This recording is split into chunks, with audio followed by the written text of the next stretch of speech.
Hey, welcome to Binge Watch with Tanisha. I am your host, Tanisha, and normally I do weekend picks, but I've had a lot of time off of my feet for the past few days. I broke my foot, so I've been in bed watching a lot of TV, and before I made my choices, I wanted to make sure that I watched everything, and so I watched just about everything that I wanted to watch.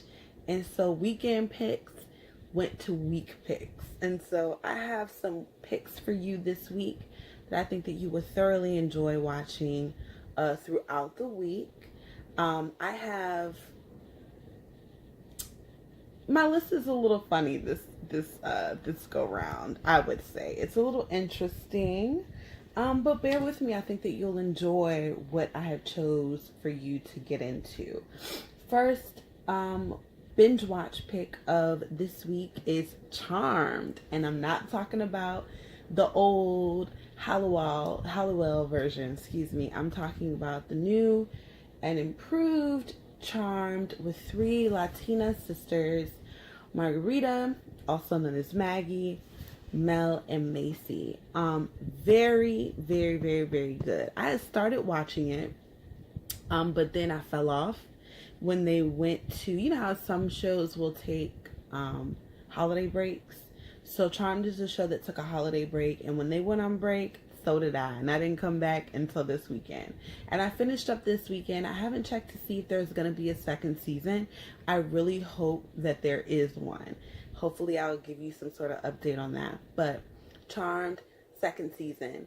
First season of the reboot of Charmed. The reason why I love this remake so much is because with the old Charmed, with the Hallowells, they all focused on Wiccan witchcraft, right? But I love this because it brought in Santeria, it brought in Ifa. You may have heard, if you've seen it or if you're going to watch it, Macy, which we believe to be the half-sister out of the three, because you know there's two that share the same mother and father, and then there's another that shares a different father, right? So Macy, who we believe to be the half-sister, has a boyfriend named Galvin, and he is tied to Ifa, which you've heard him say Yoruba in the show. So he's tied to ATR, which is African traditional religions. And so you got a little bit of everything in there. Vodun, like I said, Santeria, I can never say this word. Brujeria,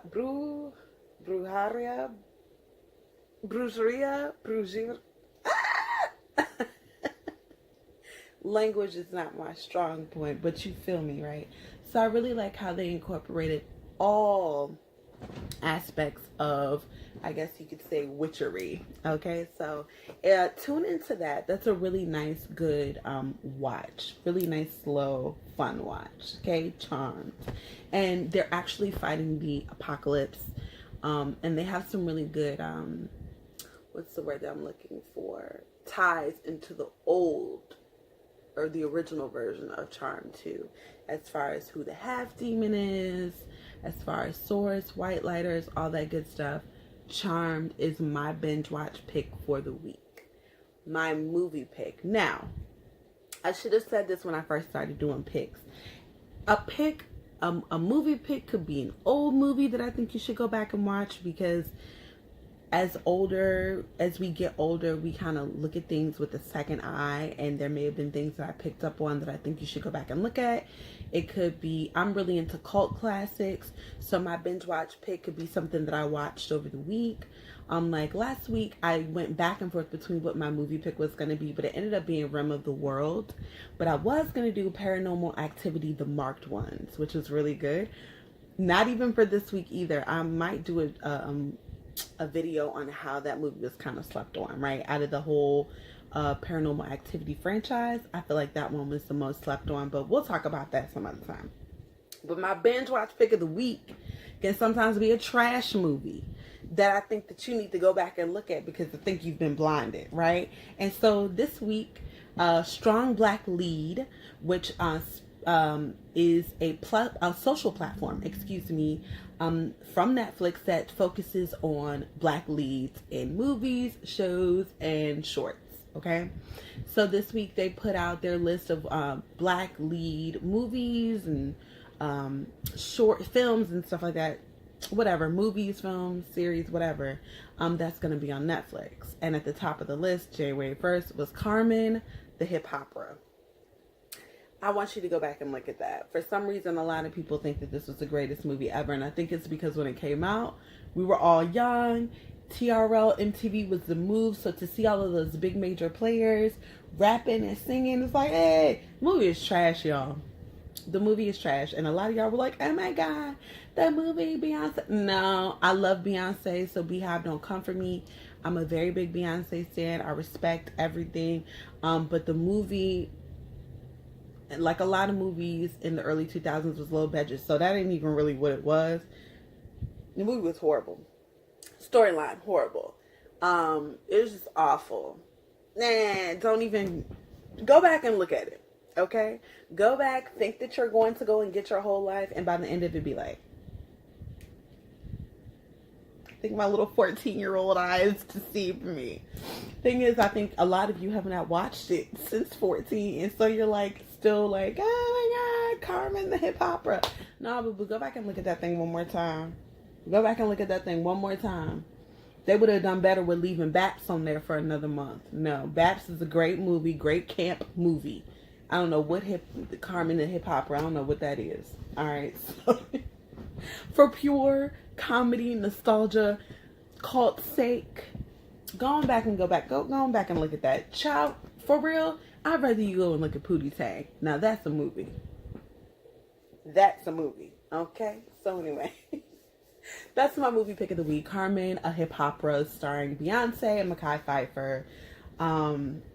Recreating the amazing opera known as Carmen. So, and it's like when it's an opera that's just that fabulous, with such a great opera known as Carmen, and it's just like beautiful, and it brings tears to your eyes to watch her, fall for this guy and then leave him and they whisk off and she dies, and it's like, you're like, oh my God. But in the movie, you're like,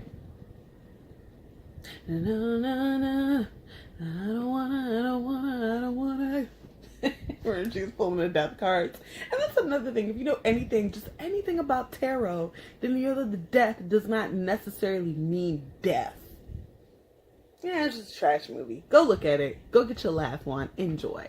Alright, my top pick of the week is also a series that'll take you some time to watch, but it's got a lot of interesting pieces to it, so I think you should take your time. What If is a Netflix original on Netflix.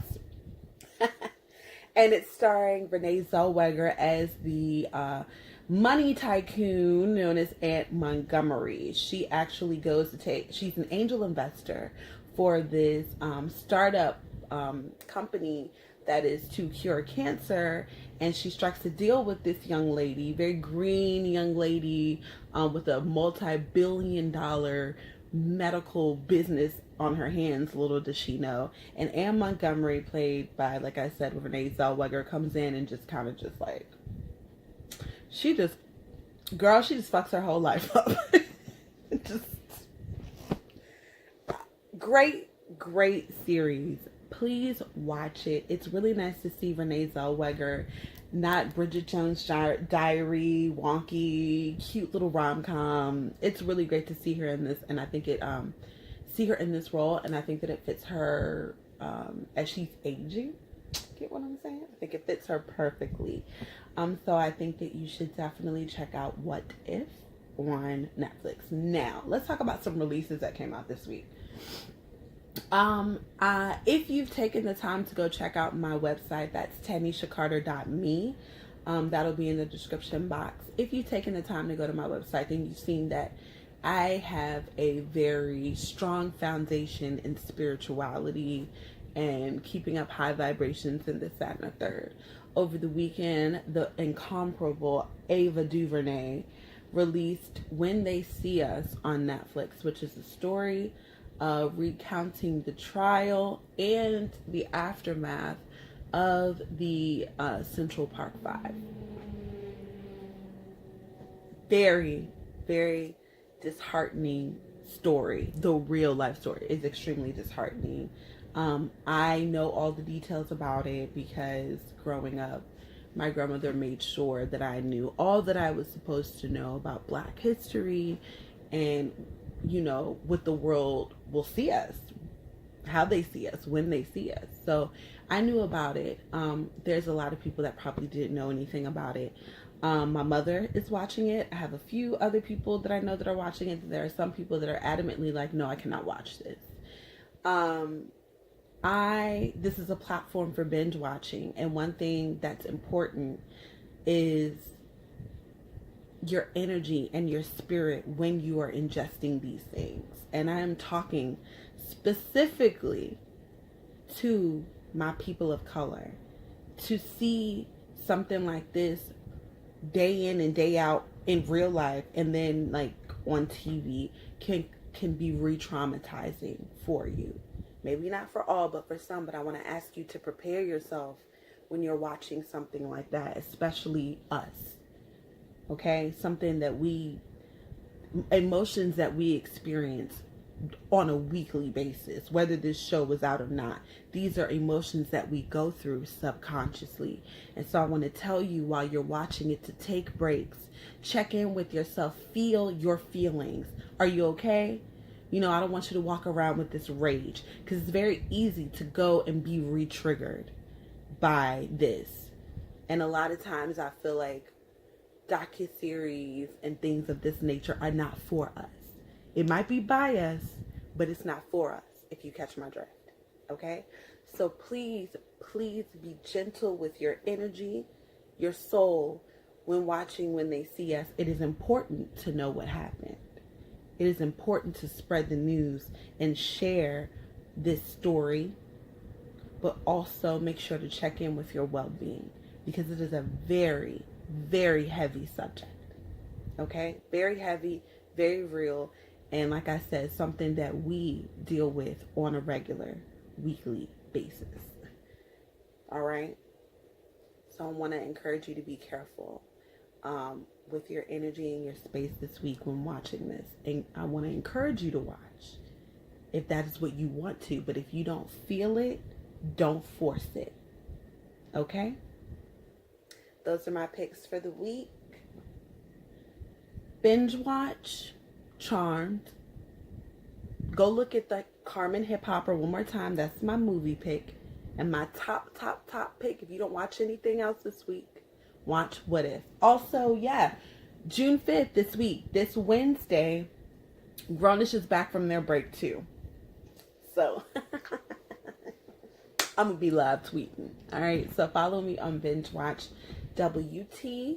That's across the platform, across all social media platforms, on Facebook, on Twitter, on Instagram, here on YouTube, and all of those great things. All right, you all, thank you for tuning in for my week picks. We got a lot of stuff to watch. Please make sure to tune in with me. Let me know what you think. Have you changed your mind about Carmen? Can you admit that the soundtrack is dope, but the movie is trash? No? Maybe? Did you watch Charmed? What'd you think about it? Did you like the twist on it? Please come back and join the conversation, okay? And what did you think about Renee Zellweger being a little angry, money-hungry tycoon? All right, y'all. Thank you so much for tuning in. Enjoy your week picks. If there's anything that you're watching that I'm not, feel free to let me know. And I'll catch you all this weekend with some more picks. Peace.